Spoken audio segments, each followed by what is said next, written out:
નખત્રાણા તાલુકાના સરહદી વિસ્તારમાં આવેલ વેઢાર મોટી ગામે ભવ્ય અને આધ્યાત્મિક વાતાવરણ વચ્ચે શ્રી આનંદેશ્વર મહાદેવ મંદિરનો ત્રિદિવસીય પ્રાણ પ્રતિષ્ઠા મહોત્સવ ઉમંગભેર ઉજવાયો હતો। આ પ્રસંગે મોટી સંખ્યામાં સંતો, મહંતો, મહેમાનો અને ભક્તજનોની ઉપસ્થિતિથી ગામમાં મિનિકુંભ જેવું દ્રશ્ય સર્જાયું હતું।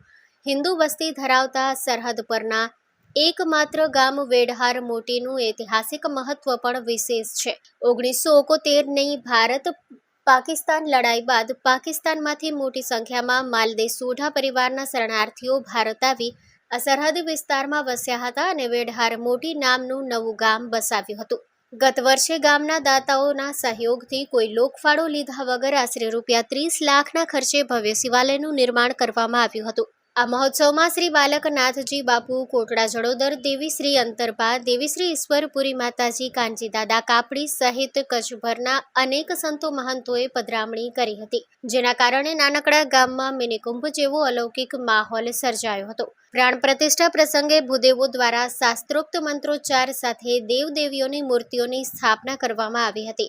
સમગ્ર વાતાવરણ વેદ મંત્રોના પવિત્ર નાદથી ગુંજી ઉઠ્યું હતું।